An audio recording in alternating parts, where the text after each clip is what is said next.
అందరికీ నమస్తే. నేను మీ Lakshmi. Welcome to Lakshmi Uday vlogs. ఈ రోజు నేను కరివేపాకుతో నిలవ పచ్చడి ఎలా చేయాలో చూపిస్తాను. అది కూడా పక్కా కొలతలతో. వంట రాని వాళ్ళు కూడా చాలా ఈజీగా చేసేయచ్చు. ఇంకా లేట్ చేయకుండా ప్రాసెస్లోకి వెళ్ళిపోదామా.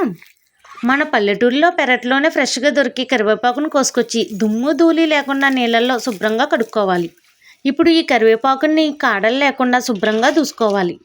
ఇలా దూసుకున్న కరివేపాకుని తడేమీ లేకుండా ఒక పొడిగుడ్డపై ఆరబెట్టుకోవాలి. ఒక 10 నిమిషాలు ఫ్యాన్ గాలికి ఆరబెడితే సరిపోతుంది. పచ్చడి పాడవకుండా ఉండాలంటే ఆకులను కడిగి తడి లేకుండా ఆరబెట్టడం చాలా ముఖ్యం. బాగా ఆరిపోయిన ఈ కరివేపాకు ఆకుల్ని ఒక కప్పుతో కొలుచుకుని ఒక గిన్నెలోకి తీసుకుందాం. నేనైతే ఈ కప్పుతో 4 కప్పులు అయితే తీసుకున్నాను.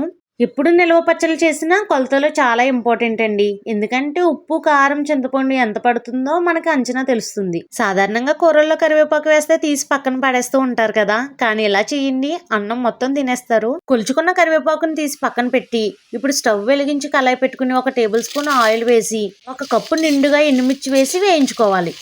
ఎండుమిర్చి చూసారా, దోరగా వేగింది. ఇప్పుడు తీసి పక్కన పెట్టుకోండి. మీకు కారం ఎక్కువగా కావాలంటే ఇంకొక 4 ఎండుమిరపకాయలు వేసుకోండి.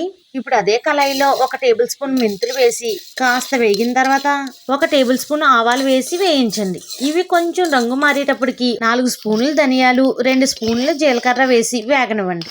ఈ మెంతులు ఆవాలు వేగుతుంటే వస్తుందండి సువాసన, ఇల్లంతా వచ్చేస్తుంది.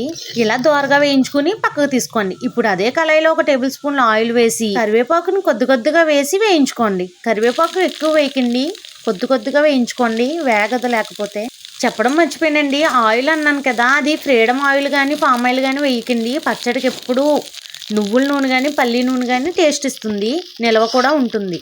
కరివేపాకు కూడా గలగలా వేగింది చూసారా, ఈ స్టేజ్లో తీసుకుని పక్కన పెట్టుకోండి. ఈ కరివేపాకుని పూర్తిగా చల్లారబెట్టుకోండి. ఇప్పుడు 1/2 కప్పు చింతపండు తీసుకుని 2 కప్పులు నీళ్లు వేసుకుని 2 నిమిషాలు ఉడికించుకోండి. చింతపండు మెత్తబడుతుంది, ఈ లోపు చల్లారబెట్టండి.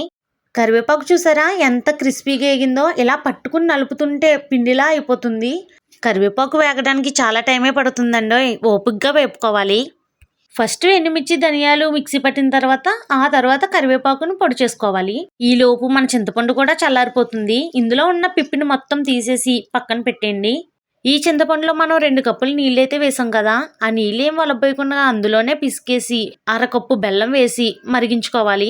మనం చింతపండు పులిహోరకి ఎలా అయితే మరిగించుకుంటామో అంత చిక్కగా అవ్వాలి. ఇలా అయిన తర్వాత స్టవ్ ఆపేసి చల్లారబెట్టండి. ఇప్పుడు తాలింపు కోసం 1.5 కప్పు పల్లి నూనె వేసి బాగా కాగనివ్వండి. పల్లి నూనె ప్లేస్లో నువ్వుల నూనె కూడా వేసుకోవచ్చు. నూనె వేడెక్కాక 1 టీ స్పూన్ ఆవాలు వేసి చిటపటలాడించండి. ఇప్పుడు జీలకర్ర, వెల్లుల్లి, ఎండుమిర్చి వేసి వేగనివ్వండి. స్టవ్ ఆపేసి 1/4 టీ స్పూన్ పసుపు వేసి ఈ నూనె మొత్తం చల్లారబెట్టుకోండి. చల్లారిన తర్వాత మాత్రమే పచ్చడిలో కలుపుకోవాలి. మనం ముందుగా మిక్సీ పట్టుకున్న ఎండుమిర్చి పొడి, అలాగే కరివేపాకు పొడి, ఇందులో మనం 1/4 కప్పు ఉప్పు అయితే వేసుకోవాలి. 1/4 కప్పు ఉప్పు కరెక్ట్గా సరిపోతుంది. ఉప్పు వేసిన తర్వాత ఉప్పు మొత్తం కలిసే విధంగా కలుపుకోవాలి. నేనైతే సాల్ట్ వాడాను, మీరు కల్లుప్పు వేసుకోవాలంటే 1/4 కప్పు ఉప్పుని ఎండుమిర్చి గ్రైండ్ చేసుకున్నప్పుడే వేసేసుకుని కలిపేసుకోవచ్చు.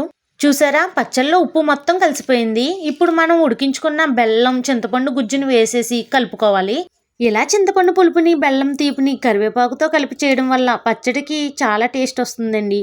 కరివేపాకులో కొద్దిగా వగరు, చేదు గుణాలు ఉంటాయి కదా, ఈ చింతపండు పులుపు, బెల్లం తీపి ఆ వగరుని పూర్తిగా విరిచేస్తాయి. మనం ముందుగానే నూనెలో చక్కగా వేయించి చల్లారబెట్టుకున్న తాలింపుని ఈ పచ్చడిలో వేసి కలుపుకుందాం. అబ్బా, ఈ చల్లారిన తాలింపు నూనె పచ్చడికి పడుతుంటే వచ్చే సువాసన ఉంది, ఇల్లంతా గుమగుమలాడిపోవాల్సిందేనండి. ఇంతేనండి, మన పల్లెటూరు స్టైల్ కరివేపాకు నిలవ పచ్చడి పక్కా కొలతలతో తయారైపోయింది. చూస్తుంటేనే నోరు ఊరుతుంది కదూ.